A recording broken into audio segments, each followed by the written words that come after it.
दोनों रहते हैं न ये गम है न वो गम है हरी हरे एक जो होते न ये गम है न बोले वृंदावन बिहारी लाल की बोले कन्हैया जी महाराज की बोले कन्हैया जी महाराज की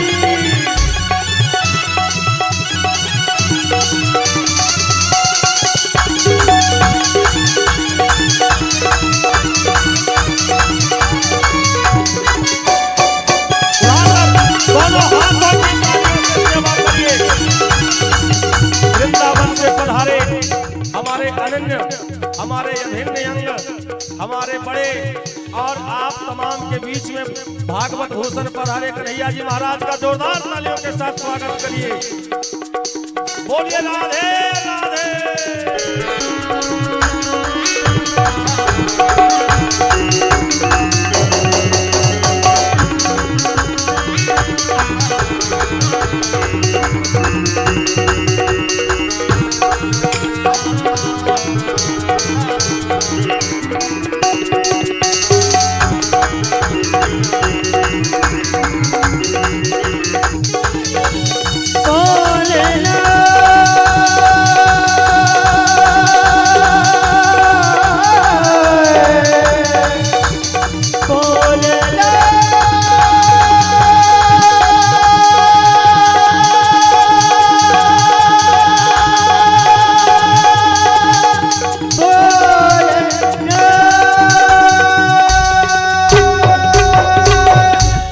बोलिए शंकर भगवान की,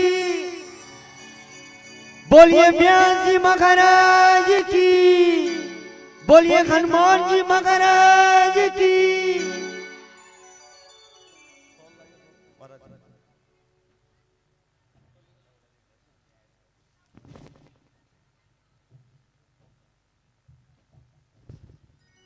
बोलिए व्यास जी महाराज की।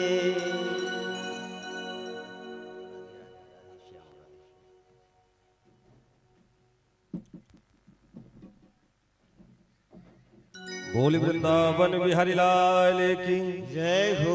बोले कृष्ण कन्हैया लाल की जय हो। कथा प्रेमियों, बड़े सौभाग्य की बात है कि हम तमाम के बीच में परम पूज्य प्रातः स्मरणीय अशेष भक्ति शास्त्र निष्णात दैन्य भक्ति विनय मंडित सुश्रिंद अंतःकरण सदा सय उदर चेता भजनमय विग्रह भागवत भूषण मानस संचरिक मानस पीयूष मानस मयंक, जो वाराणसी की धरती से चलकर झारखंड के चित्रो कुल्हा ग्राम में पधारे पूज्य महाराज आचार्य श्री कन्हैया द्विवेदी जी महाराज आप सबके बीच में हैं। और ये इस दास का भी बड़ा सौभाग्य है कि महाराज जी का आगमन हुआ। महाराज जी राष्ट्रीय कथावाचक आप सब जानते ही हैं, झारखंड के दुलरुआ कथावाचक जिनकी ख्याति झारखंड बिहार बंगाल यूपी एमपी छत्तीसगढ़ भारत के विभिन्न राज्यों में लगभग सभी हिंदी भाषी राज्यों में है। यह सौभाग्य है आज महाराज जी का आगमन हुआ है और मैं महाराज जी से सादर निवेदन करता हूं कि आप हम तमाम को आशीर्वचन दें ताकि हम तमाम उस मार्ग पर चलकर सनातन को मजबूत कर अपने जीवन को धन्य करें। बाजा ऑपरेटर जी एक माइक महाराज जी को दीजिए।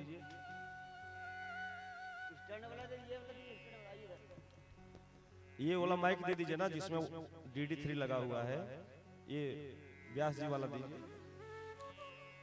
और आप सब तो महाराज जी को जानते ही हैं, इनके YouTube चैनल को भी देखिएगा, आचार्य कन्हैया द्विवेदी जी महाराज। इनकी करो कहाँ लगी नाम बड़ाई, नाम की बड़ाई कहाँ तक करूं। आज झारखंड के एक छोटे से जिले गिरिडीह से हम लोग निकल कर आते हैं, लेकिन जब भारत के विभिन्न राज्यों में महाराज जी जाते हैं बड़े बड़े मंचों पर, इनके बाद लगभग 1000 वक्ता इनके शिष्य हैं। अभी और एक बात ये भी समझ लीजिए कि महाराज जी ये नहीं कि पंडित जी हैं तो कथा कहने लगे। महाराज जी बीएससी एमएससी करके और आईएएस आईपीएस का एग्जाम की तैयारी करके उसके बाद आए हैं कथा कहने के लिए। क्योंकि हम और महाराज जी आज से 15 वर्ष पहले जब मिले बनारस के गंगा घाट पर, दशाश्वमेध घाट पर जब हम लोग मिले तो उस समय एक ही चीज था कि मन लागो मेरो यारो फकीरी में। जो इस फकीरी में आनंद है वो आनंद कहाँ है महाराज? ठाकुर जी के चरणों में। आइए 2 पंक्ति बस भजन, उसके बाद हमारे महाराज जी जब तक माइक सेट हो जाए। बोल कृष्ण कन्हैया लाल की, बोल वृंदावन बिहारी लाल की। ऐसे जयकारा बोलोगे तो हमारी बेइज्जती हो जाएगी।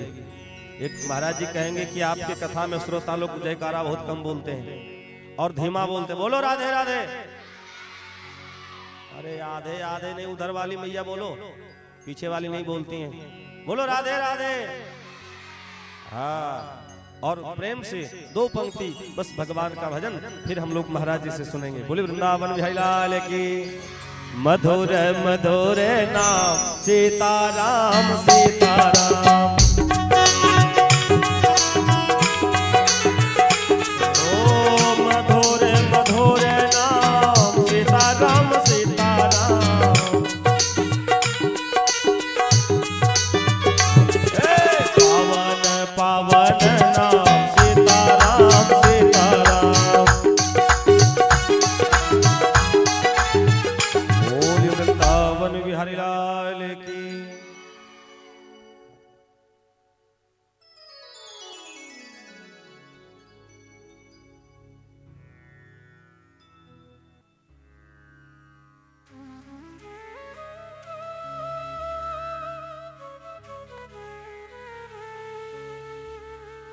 हरिओम सीसार मालपुस।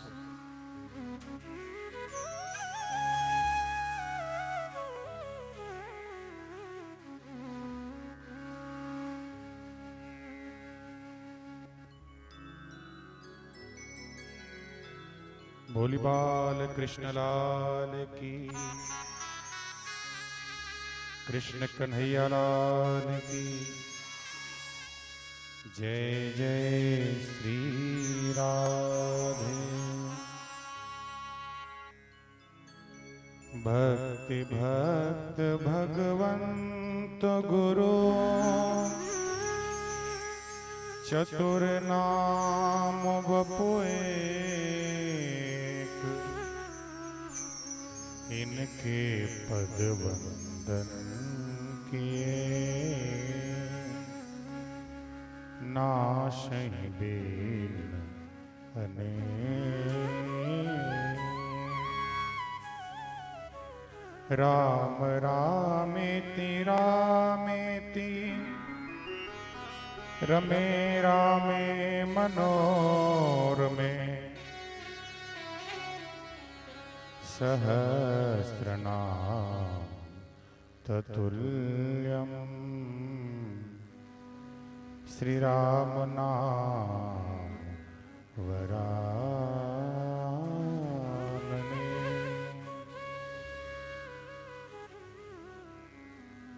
राधा मेरी स्वामिनी, मैं राधे को दास। जन्म जन्म मोह दीजियो, श्री वृंदावन को बास। बोली कृष्ण कन्हैया लाल की। आइए दोबारा भगवान का नाम। श्री राम जय राम, जय जय राम। श्री राम जय राम, जय जय राम। श्री राम जय राम, जय जय राम। श्री राम जय राम, जय जय राम। श्री राम जय राम जय जय राम। श्री राम जय जय राम। श्री राम जय राम जय जय राम। श्री राम जय राम जय जय राम। श्री राम जय राम जय जय राम। श्री राम जय राम जय जय राम। श्री राम जय राम जय जय राम। श्री राम जय राम जय जय राम। ऐसे में दोनों हाथ उठा के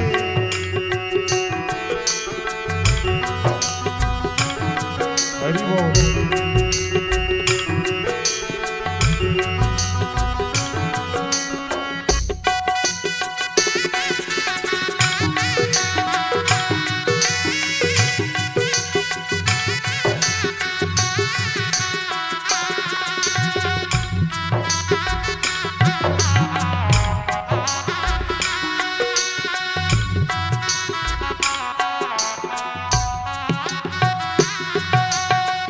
उमा कहो मैं अनुभव अपना।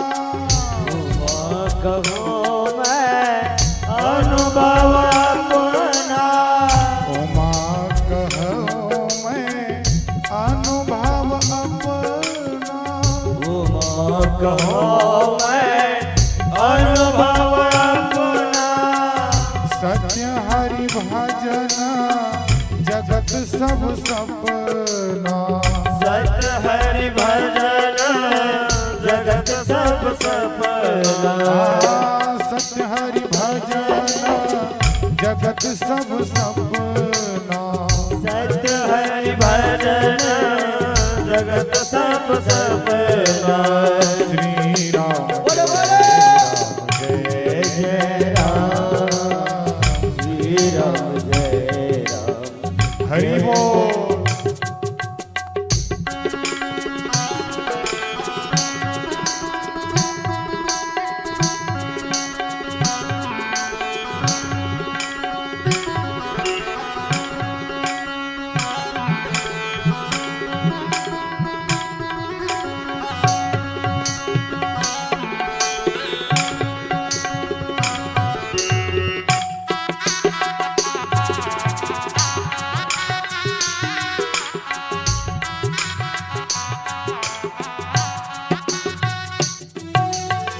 अब प्रभु कृपा करो एहि भांति।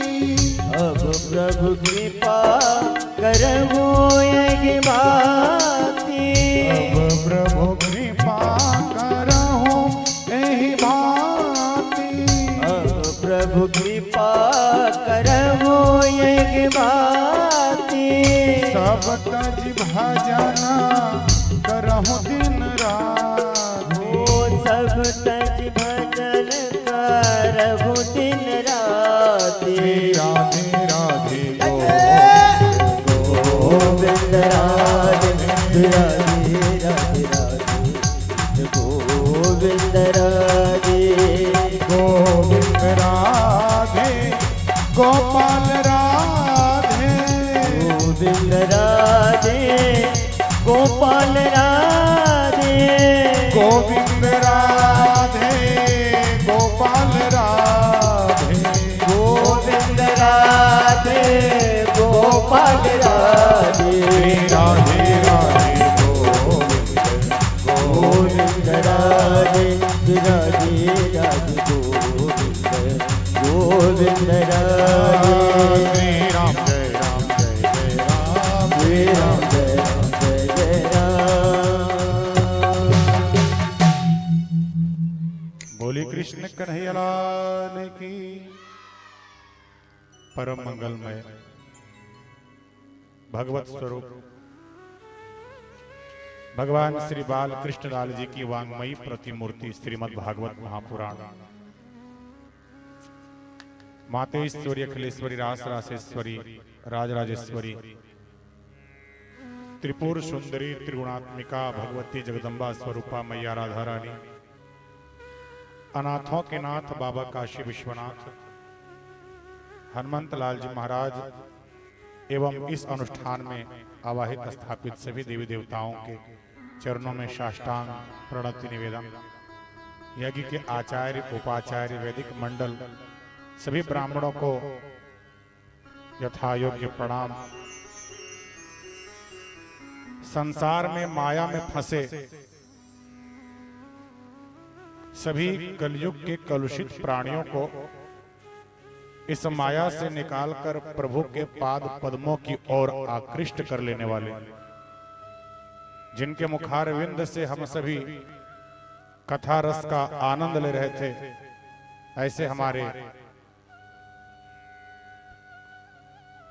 राष्ट्रीय स्तर के कथावाचक, जिनकी कथा की भूरी भूरी प्रशंसा श्रोतागण करते रहते हैं, ऐसे हमारे अभिन्न अंग, हमारे परम स्नेही आचार्य छोटे सरकार जी और इनके साथ सहयोग कर रहे सभी संगीत के आचार्यगण, आप सभी श्रोता बंधु, ममतामयी वात्सल्यमयी मेरी माताओं बहनों, इस गांव के होनहार कर्णधार नन्हे मुन्ने प्यारे बच्चे, माताओं, आप सभी सत्संग का आनंद ले रही थी। इस कलयुग में सत्संग से बढ़कर कुछ नहीं है, इस बात को आप लोग कई दिनों से श्रवण भी कर रहे हैं। बाबा मानस में कहते हैं, तात स्वर्ग अपवर्ग सुख धैर्य तुला एक अंग, तोलन ताहि सकल मिली जो सुख लव सत्संग। आप तराजू ले लीजिए, तराजू आप लोग देखी हो ना, तराजू में कितने पल्ले होते हैं? 2 पल्ले होते हैं। तराजू के एक पल्ले में संसार के जितने सुख हैं, भूमि, भवन, वाहन, एयर कंडीशनर, भवन, सभी एक पल्ले में रख दीजिए और एक पल्ले में सत्संग रख दीजिए और तराजू को आप उठाइए तो कहते हैं जो सत्संग का पल्ला है वो नीचे हो जाएगा और जितने भी सुख साधन हैं वो सब व्यर्थ हो जाएंगे। सत्संग की बड़ी महिमा है। मानसकार कहते हैं, बिनु सत्संग विवेक न होई, राम कृपा बिनु सुलभ न सोई। बिना सत्संग के बुद्धि की प्राप्ति नहीं हो सकती। हमारे बच्चे बड़े बड़े कॉलेजों में जाते हैं, IIT करते हैं, ITI करते हैं, MBBS करते हैं, लेकिन माताओं एक बात आपको बता दूं मेरे भाई साहब, जरा विचार करिएगा। वृंदावन में एक कथावाचक हैं अनिरुद्धाचार्य जी महाराज, कौन कौन सुने उनको जरा हाथ खड़े करिए, लगभग लोग जानते हैं। वहां एक आश्रम चलाते हैं जिस आश्रम का नाम है गौरी गोपाल आश्रम। आपको आश्चर्य होगा, 2 बूढ़ी माता से उन्होंने आश्रम प्रारंभ किया। अभी 300 से अधिक बूढ़ी माता वहां पहुंच गई है। और वो कौन बूढ़ी माता है, किसकी माँ है? वो उसी की माँ है जिसके बेटे IIT के इंजीनियर बेंगलोर में है, उसी की माँ है जिसके बेटे डॉक्टर है, उसी की माँ है जिसके बेटे इंजीनियर है। विवाह कर लिया, तनख्वाह पाने लगा तो माता पिता बूढ़ा बूढ़ी को अकेले घर में छोड़ देते हैं और बेटे बेंगलोर में फ्लैट लेकर शिफ्ट हो जाते हैं। माताएं घर में तड़पती हैं और कभी कभी बेटा बहू आ गए तो धक्के मारकर बूढ़े बूढ़ी को घर से बाहर निकाल देते हैं। वो बेचारे रोते हैं, तड़पते हैं। जाकर देखिए वृंदावन में अनिरुद्धाचार्य के आश्रम में जगह नहीं है, वो भी किसी बेटे की मां है। तो बेटा इतना पढ़ा लिखा, माता ने कॉन्वेंट में पढ़ाया, DPS में पढ़ाया, DAV में पढ़ाया, इंजीनियर बना दिया, फिर बेटे ने धक्का मारकर क्यों बाहर कर दिया? इसलिए क्योंकि मां ने केवल बच्चे को पढ़ाया, कभी संस्कार नहीं दिया। और संस्कार कहाँ मिलेगा? किसी दुकान में, मंडरो बाजार में नहीं जी, संस्कार इसी सत्संग में मिलेगा। इसलिए हम अपने बच्चों को सत्संग से जोड़े, हम दूर करते जा रहे हैं। धन्य है हमारे भैया जो इस नए भवन के निर्माण में दुर्लभ भागवत कथा श्रवण कर रहे हैं, और हमारे भैया विक्रम जी जिनके विशेष बुलावे पर न चाहते हुए भी और छोटे सरकार जी की आज्ञा हो गई। जब सरकार की आज्ञा हो जाए तो फिर कौन टाल सकता है प्यारे। यदि रहना है झारखंड में तो सरकार के आदेशों का पालन करना पड़ेगा। बोले बाल कृष्ण लाल की। तो अपने बच्चों को सत्संग से जोड़िए, नहीं तो केवल बच्चे को अंग्रेजी पढ़ाते रह जाओगी ना, केवल इंजीनियर डॉक्टर बनाने में रह जाओगी, तो याद रखना आपका बेटा बेंगलोर में शिफ्ट हो जाएगा और आपको बुढ़ापे में कष्ट करना पड़ेगा। और जब सत्संग छोटे सरकार जी श्रवण कराएं, तुलसीदास जी कहते हैं अब मोहि भाव भरोस हनुमंता, बिनु हरि कृपा मिल ही नहीं संता। आप लोगों के ऊपर भगवान की कृपा हो गई है, तब ऐसे संत के दर्शन हुए हैं। भागवत में स्पष्ट रूप से सुखदेव मुनि इत्यादि संत जन कहा करते हैं, दुर्लभो मानुषो देहो देहि नाम छड़ भंगुर, तत्रापि दुर्लभम मन्ये वैकुंठ प्रिय दर्शन। ये मानव जीवन बड़ा दुर्लभ है, ध्यान से सुनिएगा। 84 लाख योनियों में भटकने के बाद ये मानव जीवन मिला है, लेकिन इसकी कोई गारंटी नहीं है। हमारे महाराज जी इतना बड़ा मोबाइल लेकर चलते हैं, उसकी भी गारंटी है। 1 साल के भीतर मोबाइल में गड़बड़ी हो जाएगी तो मोबाइल चेंज कर दिया जाएगा अथवा मरम्मत कर दिया जाएगा। लेकिन विचार करिए, 84 लाख योनि में भटकने के बाद ये मानव जीवन मिला है, इसकी कोई गारंटी है? आज कथा सुन रहे हैं, कल सुन पाएंगे कि नहीं सुन पाएंगे कोई नहीं जानता। तो ये बड़ा दुर्लभ मानव जीवन है, और उससे भी दुर्लभ है ऐसे संतों का दर्शन हो जाना। ऐसे संतों का दर्शन हुआ, आप कथा सुन रहे हैं तो इसे जीवन में उतारिए। नहीं तो आज स्थिति देख रहे हैं, क्या स्थिति हो गई घर घर में। माता पिता अपनी बेटी को पढ़ाने के लिए लंदन भेज रहे हैं, अपनी बेटी को पढ़ाने के लिए कोटा राजस्थान भेज रहे हैं। क्यों भेज रहे हो भैया? कि मेरी बेटी डॉक्टर बनेगी। और जब मोबाइल में देखते हैं तो बेटी डॉक्टर नहीं डांसर बन जा रही है, सब रील्स बना करके नाच रही है। ऐसा क्यों? क्योंकि हमने सत्संग से नहीं जोड़ा। मैं तो अक्सर अपनी कथाओं में कहा करता हूं कि बहुत बड़ा घर बनाने की आवश्यकता नहीं है, दीवार ऊंचा करने की आवश्यकता नहीं है। आप घर के दीवार को ऊंचा कर दोगे, क्यों? क्योंकि बाहर वाले हमारे बहन बेटियों को ना देख सके, और आपकी बहन की बेटियां छत पर खड़ी होकर रील्स बनाकर पूरे मोहल्ले को दिखा रही है। इसलिए घर के दरवाजे को, घर के दीवार को ऊंचा करने की आवश्यकता नहीं है, उन्हें संस्कार दीजिए। संस्कार दे दोगे ना तो झोपड़े में भी इज्जत बची रहेगी। लेकिन संस्कार कहां से मिलेगा? सत्संग से मिलेगा। और जो हम लोग कथा सुन रहे हैं, ये कथा हमें पग पग में शिक्षा देती है। राम कथा हो, कृष्ण कथा हो, ये कथा हमें पग पग में शिक्षा देती है। हम राम जी की कथा को ही ले ले। अभी हम लोग गाड़ी से आ रहे थे तो मार्ग में थोड़ी देर के लिए गाड़ी को रोके तो एक जगह देवर और भौजी का गाना बज रहा था। ये होली का समय चल रहा है, और होली में सबसे अधिक अपमानित देवर और भाभी के रिश्ते को ही किया जाता है। और देवर भाभी के रिश्ते इतने प्यारे हैं, इतने पवित्र हैं, लेकिन सबसे अधिक कलंकित यदि किया जा रहा है माता जी, तो देवर और भाभी के रिश्ते को ये होली में 4 रुपये वाले भोजपुरी गाने वाले गायक। लेकिन राम कथा को हम लोग देखें तो राम कथा से शिक्षा मिलती है। मैया सीता का हरण करके रावण ले गया। राम जी ढूंढ रहे हैं, हे खग मृग हे मधुकर श्रेणी, तुम देखी सीता मृग नहीं ने।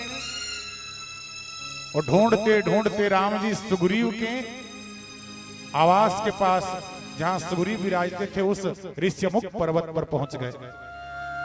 सुग्रीव से कहा, सुग्रीव मेरी पत्नी का हरण रावण करके ले गया है, तूने देखा है क्या? बड़ी ध्यान से सुनना माताओं, बड़ी अच्छी बात बता रहा हूं। सुग्रीव ने कहा, हाँ, एक दिन एक स्त्री हा राम हा लक्ष्मण करते हुए वायु मार्ग से जा रही थी। हम बंदरों के झुंड को देखी तो आभूषण से भरी एक पोटली गिरा दी है, और तुरंत अपने सेवक को आज्ञा करी, अंगद जरा पोटली लेकर आना। पोटली लेकर लाया गया तो उसको खोला गया तो उसमें एक से एक जेवर आभूषण निकले। राम जी ने एक आभूषण निकाला, एक कुंडल निकाला, और कुंडल निकाल कर कहा, लक्ष्मण जरा ध्यान से देखना, ये तेरे भाभी के कुंडल हैं क्या? लक्ष्मण जी माता जी रोने लगे, झरझर झरझर आंखों से आंसू बहने लगे। राम जी ने कहा, लक्ष्मण क्या हो गया? लक्ष्मण जी ने कितनी सुंदर बात करी है। हमारे जो अपने भाभी के छोटे देवर हैं, जरा गांठ बांधी करिए, बांध लीजिएगा।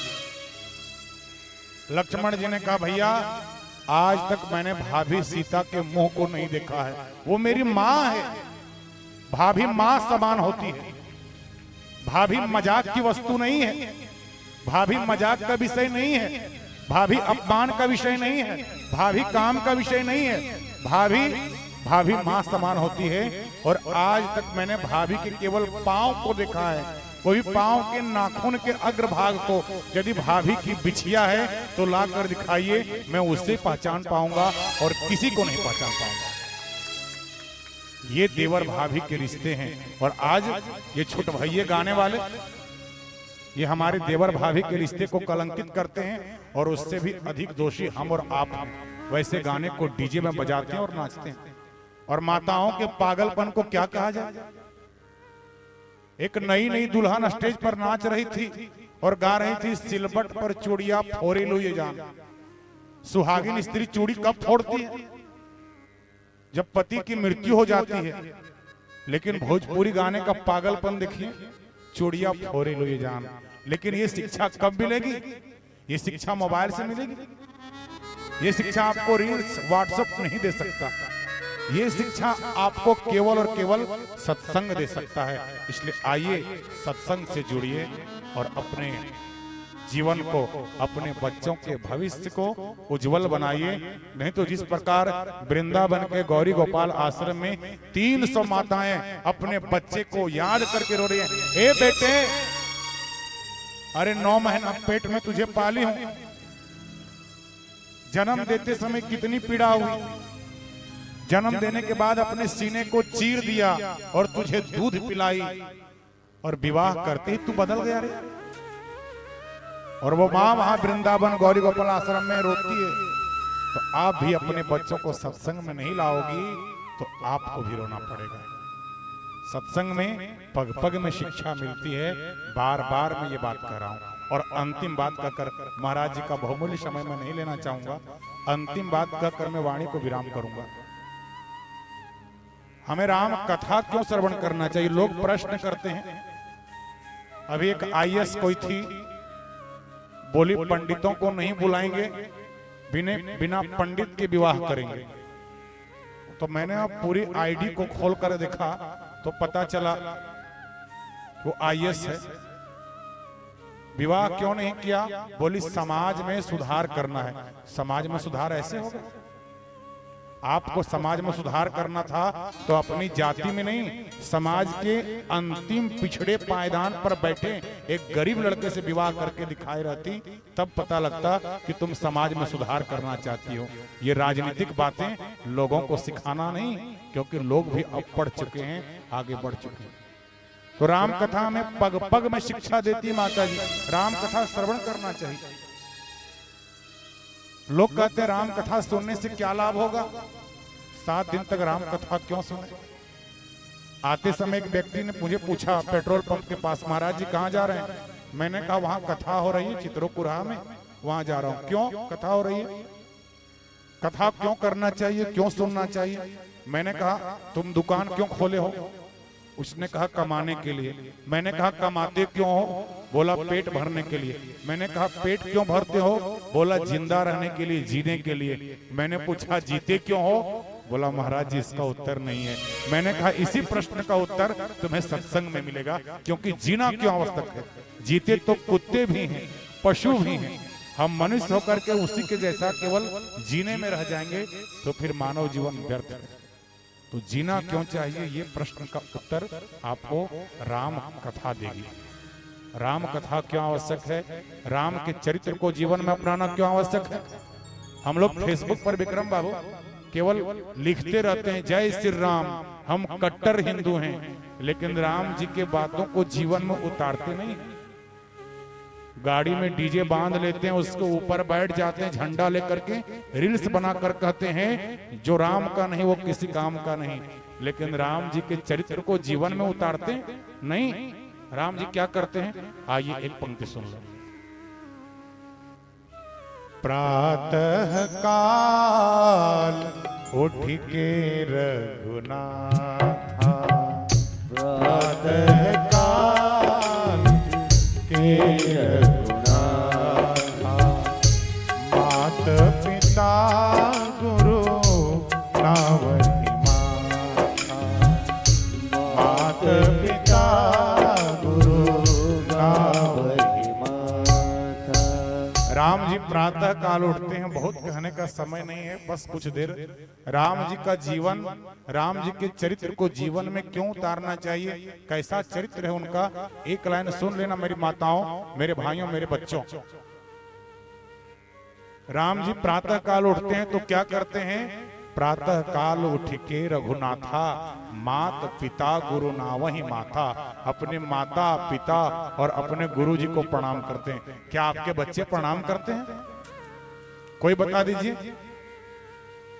हमारे बच्चे तो कहते हैं मोबाइल चार्ज है या कि नहीं, उसे चार्ज में सुबह सुबह लगा दो। माता पिता को प्रणाम कोई बच्चा नहीं कर रहा। आज घर घर में माताएं कहती हैं पंडित जी क्या बताऊं, बच्चे हमारी बात नहीं मानते, मेरी बेटी बिगड़ रही है और बहू तो झगड़ा करती रहती है। इसलिए क्योंकि केवल कथा सुन लेती हो, उतारती नहीं हो। राम जी के चरित्र को जीवन में उतारना है। राम जी क्या करते हैं, प्रातः काल उठ के रघुनाथा, मात पिता गुरु नावही माता। हमारे बच्चे प्रणाम करना चाहते हैं? नहीं करना चाहते। क्यों नहीं करना चाहते? लोग कई बार कहते हैं, जब किसी के यहाँ हम लोग पहुंचते हैं तो लोग अपने बच्चे को लेकर आते हैं, प्रणाम करो प्रणाम करो, तो बच्चा नहीं कहकर भाग जाता है। तो मम्मी मारने लगती है, बड़ी बदमाश है बाबा, ये प्रणाम नहीं करेगा। तो मैं तुरंत टोक देता हूं, क्यों प्रणाम नहीं कर रहा? क्योंकि आपने कभी बताया नहीं। कई बार हम लोग किसी के यहाँ जाते हैं तो लोग कहते हैं महाराज जी आपका नंबर मिलेगा, तो हम लोग कह देते हैं यूट्यूब चैनल में सर्च करो। तो माताएं कह देती हैं, गांव के बूढ़े अभिभावक कहते हैं बाबा हम मोबाइल चलाने तो नहीं जानते, मेरा पोता छोटा सा है वो मोबाइल चलाता है, और चलाता ही नहीं, मोबाइल पाटे पाट खोल देता है। तो मैं पूछता हूं, आपका बच्चा इतना बढ़िया मोबाइल चलाता है, क्या आप लोग मोबाइल सिखाने का ट्यूशन लगाती हो क्या? जरा जोर से बोलो, मोबाइल का ट्यूशन पढ़ाती हो क्या? फिर आपका बच्चा कैसे सीख जाता है? इसलिए सीखता है कि जब माँ के गर्भ में, माँ के पेट में बच्चा होता है तो माँ को डॉक्टर कहता है रेस्ट करो, तो रेस्ट के समय भजन नहीं करती है, मोबाइल ही चलाती है, रील्स देखते रहती है। और जब बच्चा जन्म ले लेता है तो उस समय भी मोबाइल चलाती है। बच्चा भोजन नहीं करता है तब मोबाइल दिखाती है, बच्चा रोने लगता है तब मोबाइल दिखाती है, और मोबाइल दिखा दिखा करके बच्चे की बुद्धि भ्रष्ट कर देती है। क्योंकि माता पिता दिन रात मोबाइल चलाते रहते हैं तो माता पिता को देख करके बच्चा भी मोबाइल चलाने सीख जाता है। ठीक उसी प्रकार आप अपने सास ससुर को रोज प्रणाम करोगे। आप लोग करते हो सास ससुर को प्रणाम? जरा हाथ खड़े करो, कौन कौन करती हो? देख लो भैया पीछे, जिसके सास ससुर यहाँ होंगे वही हाथ खड़े करिएगा। ऐसे नहीं भंडारों से आकर कोई हाथ खड़े कर दे कि सास ससुर कोई देख नहीं रहा है। कोई प्रणाम नहीं करते। आप प्रणाम नहीं कर रहे हैं इसलिए आपका बच्चा आपको प्रणाम नहीं कर रहा है। आप पंडित जी को प्रणाम नहीं कर रहे हैं, आप संत को प्रणाम नहीं कर रहे हैं, आप गुरु को प्रणाम नहीं कर रहे हैं, इसलिए आपका बच्चा आपको प्रणाम नहीं कर रहा है। प्रणाम कराने के लिए बच्चों को सिखाना है तो बच्चों से पहले आज से नियम डाल लो कि कल से प्रातः उठेंगे तो सास ससुर को प्रणाम करेंगे। आप कहेंगे बाबा जब से आए प्रणाम प्रणाम लगा कर रखें, प्रणाम करने से क्या फायदा होता है? लाभ है प्यारे। ग्रंथाकार कहते हैं, ऐसे संत कहते हैं, अभिवादन शीलस्य नित्यम वृद्धोपसेविनः चत्वारि तस्य वर्धन्ते आयुर्विद्या यशो बलम। प्रणाम करने से 4 चीज माता जी बढ़ता है। अपने से बड़ों को प्रणाम करिए, सास ससुर की सेवा करिए, वृद्धों का पांव दबाइए, 4 चीज आपको स्वतः मिल जाएगा। क्या क्या? आयु, जो अपने से बड़ों को रोज प्रणाम करेगा उसकी अकाल मृत्यु नहीं होगी, माने एक्सीडेंट नहीं होगा, और एक्सीडेंट होगा भी तो मृत्यु नहीं होगी। बोल कृष्ण कन्हैया लाल की। केवल प्रणाम कर लेने से, अपने माता पिता को रोज प्रणाम कर लीजिए तो आप गाड़ी से गिर भी जाएंगे ना, ट्रक चढ़ जाएगा फिर भी बचे रहेंगे, मरेंगे नहीं। अकाल मृत्यु नहीं होती है प्रणाम करने से। और क्या होता है, विद्या बढ़ती है, आपकी बुद्धि बढ़ेगी। और क्या बढ़ेगा, यश में वृद्धि होती है। आप जहां जाओगे लोग कहेगा चित्रोकुर्हा गए थे, वहां के बच्चे बहुत अच्छे थे, सबको प्रणाम करते थे, वहां के गांव वाले बहुत अच्छे थे, सबको प्रणाम करते थे। यश की वृद्धि होगी। और क्या बढ़ेगा, आत्मबल माने कॉन्फिडेंस लेवल बढ़ जाएगा। आज लोग थोड़े से घर में झगड़े होते हैं तो फांसी लगा लेते हैं, लेकिन लोगों को रोज प्रणाम करिएगा तो आत्मबल बढ़ेगा, कठिनाइयों से लड़ना सीख जाओगे। ये 4 चीज बढ़ जाएगा। इसलिए लोगों को प्रणाम करने से आज से प्रारंभ करो, प्रणाम करने से लाभ होगा। ये सब शिक्षा कहाँ मिलेगी, ये सारी शिक्षा आपको सत्संग से मिलेगी। तो सत्संग से आइए, जुड़िए, महाराज जी की बातों को जीवन में उतारिए, क्योंकि इस धरा पर सब धरा रह जाएगा, कुछ नहीं जाएगा, सब यहीं पड़ा रह जाएगा। अतः भगवान का नाम और ये सत्संग आप गा लीजिए, आपके जीवन में उत्तरोत्तर वृद्धि होगी, दुख का शमन होगा और आनंद ही आनंद होगा। आइए पुनः 2 बार भगवान का नाम और फिर वाणी को विराम। बोल कृष्ण कन्हैया लाल की जय हो।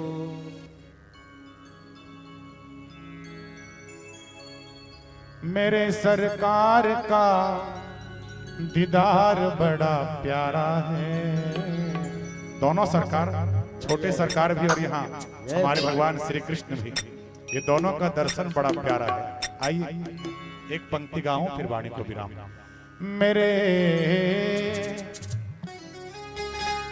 मेरे सरकार का दीदार बड़ा प्यारा है।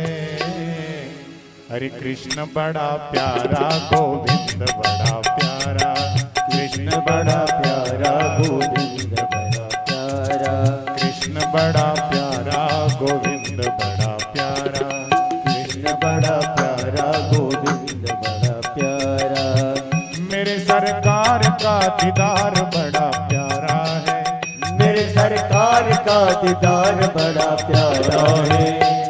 क्या कहेंगे दोनों हाथ उठा करके, कृष्ण बड़ा प्यारा, गोविंद कृष्ण बड़ा प्यारा, गोविंद बड़ा प्यारा। बोले कृष्ण कन्हैया लाल की।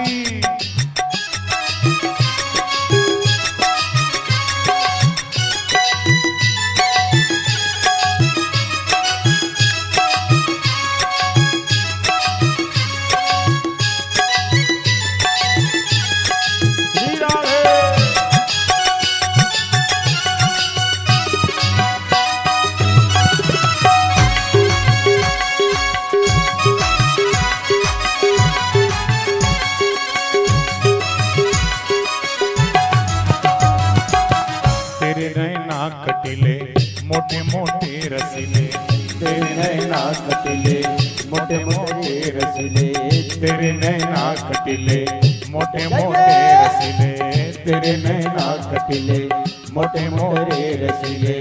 दिल को छीन लिया तेरी प्यारी छवि ने, ओ दिल को छीन लिया तेरी प्यारी हंसी ने, दिल को छीन लिया तेरी प्यारी हंसी ने, दिल को छीन लिया तेरी प्यारी हंसी। तेरी आंखों में लगा कजरा बड़ा प्यारा है, तेरी आंखों में लगा कजरा बड़ा प्यारा है। कृष्ण बड़ा प्यारा, गोविंद बड़ा प्यारा, कृष्ण बड़ा प्यारा, गोविंद बड़ा प्यारा। हरि बोल।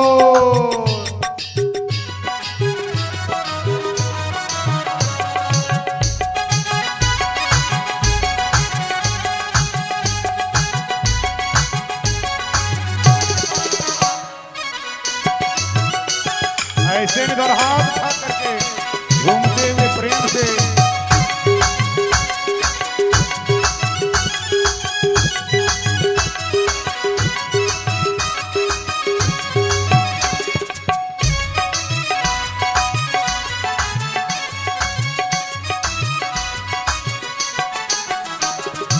और भाव सुनिएगा। एक भक्त श्याम जी से क्या कहता है, लटों ने लूट लिया जिगर ने घायल किया, ओ लटों ने लूट लिया जिगर घायल न किया, लटों ने लूट लिया जिगर ने घायल किया, लटों ने लूट घायल किया। तेरी प्यारी छवि ने मुझे बेचैन किया। तेरी प्यारी छवि ने मुझे बेचैन हे किया। श्याम, तेरी लटों ने लूट लिया। लट माने समझती हो माता जी? माताएं 1 घंटे तक श्रृंगार करेगी, कभी बाल दाहिने झाड़ेगी, कभी बाएं झाड़ेगी, और 1 घंटा बाल झाड़ने के बाद एक बाल नीचे से निकाल देगी और बार बार उसे कानों में डालती रहेगी। उससे ही लट कहते हैं। कन्हैया के भी ऐसे ही लट है निकले हुए। लटों ने लूट लिया, जिगर ने घायल किया। लटों ने लूट लिया, जिगर घायल किया। तेरी प्यारी अदा ने मुझे बेचैन किया। ओ तेरी प्यारी अदा ने मुझे बेचैन किया। तेरे सीने में मेरा दर्द बड़ा प्यारा है। तेरे सीने में मेरा दर्द बड़ा प्यारा है। कृष्ण बड़ा प्यारा, कृष्ण मेरा प्यारा, गोविंद मेरा प्यारा। बोल बांके बिहारी लाल की।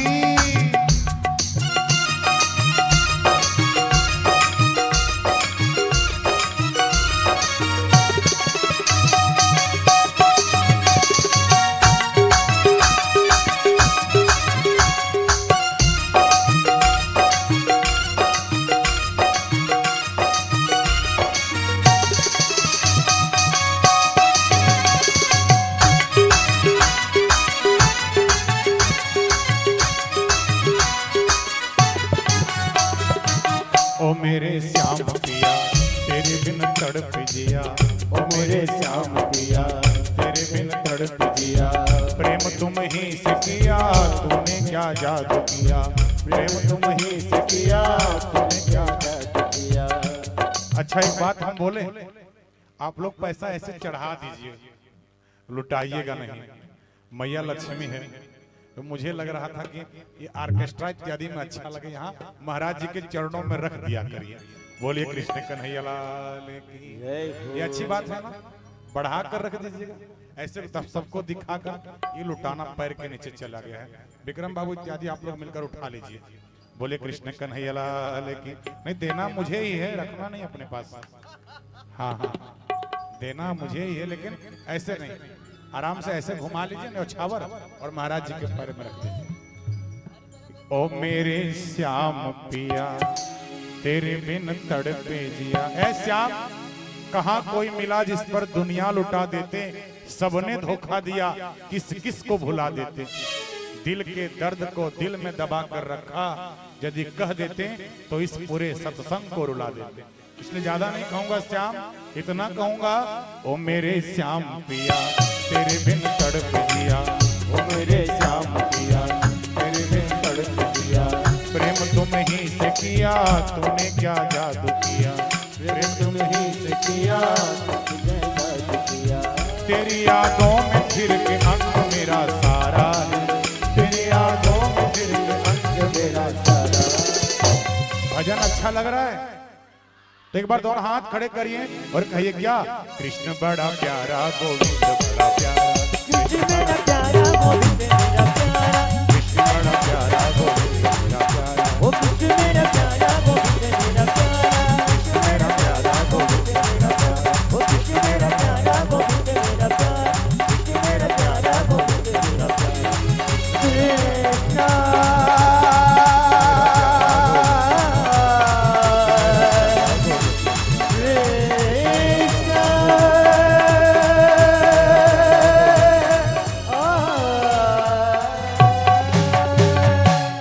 महाराज जी का बहुमूल्य समय मैंने लिया, इसके लिए क्षमा प्रार्थी हूँ। बोली बाल कृष्ण लाल की। आइए